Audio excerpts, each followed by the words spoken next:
FIFA বিশ্বকাপ 2026-এর knockout পর্বে নাটকীয় জয় তুলে নিয়ে শেষ 16 নিশ্চিত করেছে 5 বারের বিশ্ব চ্যাম্পিয়ন ব্রাজিল। রাউন্ড অফ 32-এর গুরুত্বপূর্ণ ম্যাচে জাপানকে 2-1 গোলে হারায় সেলেসাওরা।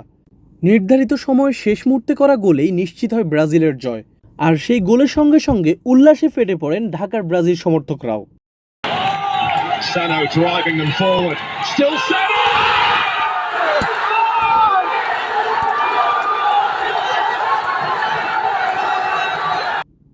মঙ্গলবার ঢাকা বিশ্ববিদ্যালয়ের টিএসসি প্রাঙ্গণে বড় পর্দার সামনে জড়ো হন হাজারো ফুটবল প্রেমী। প্রিয় দলের জার্সি, পতাকা আর স্লোগানে পুরো এলাকা পরিণত হয় এক টুকরো ফুটবল উৎসবে। ম্যাচের শুরু থেকেই টিএসসিতে ছিল নকআউট পর্বের আলাদা উত্তেজনা। ব্রাজিলের প্রতিটি আক্রমণে চিৎকার, প্রতিটি মিসে হতাশা, আর জাপানের প্রতিরোধে টেনশন ছড়িয়ে পড়ে সমর্থকদের মধ্যে। জাপান পুরো ম্যাচ জুড়ে কঠিন লড়াই করে, ব্রাজিলকে সহজে জায়গা করতে দেয়নি তারা। কিন্তু শেষ মুহূর্তের গোল বদলে দেয় ম্যাচের হিসাব। 2-1 ব্যবধানের জয় নিয়ে শেষ 16-র টিকিট নিশ্চিত করল ব্রাজিল।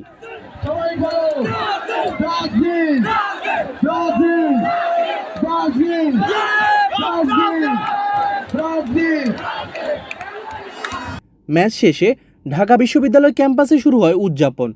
টিএসসি, রাজু ভাস্কর্য, অপরাজেয় বাংলা এবং বিভিন্ন আবাসিক হলের সামনে জড়ো হন ব্রাজিল সমর্থক শিক্ষার্থীরা।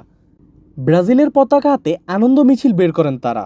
স্লোগান, গান আর উল্লাসে মুখর হয়ে ওঠে ক্যাম্পাসের বিভিন্ন এলাকা। সমর্থকদের ভাষ্য, জাপানের শক্ত প্রতিরোধের পর এমন নাটকীয় জয় ব্রাজিলের জন্য আরও বিশেষ। উল্লাসের সময় আইনশৃঙ্খলা পরিস্থিতি স্বাভাবিক ছিল। আনন্দ মিছিল শেষে সমর্থকরা শান্তিপূর্ণভাবে ক্যাম্পাস ত্যাগ করেন।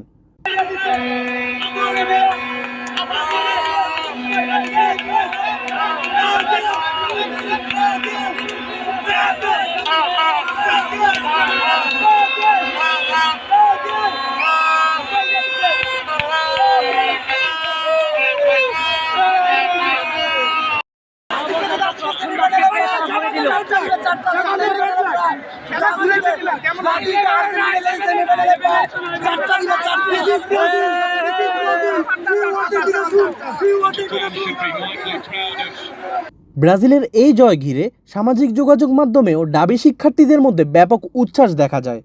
অনেকেই ম্যাচ দেখা, গোলের মুহূর্ত এবং বিজয় উদযাপনের ছবি ও ভিডিও শেয়ার করেন। রাউন্ড অফ 32 পার করে ব্রাজিল এখন শেষ 16-তে, আর ঢাকার টিএসসি থেকে আবারও দেখা গেল বিশ্বকাপ শুধু মাঠে নয়, সমর্থকদের আবেগেও বেঁচে থাকে। Douglas Santos to get forward more, but that's just an ill-timed tackle. Obvious foul. And balls that come off defenses. Somebody jumping on it. He was always caught leaning back. It didn't drop for him perfectly.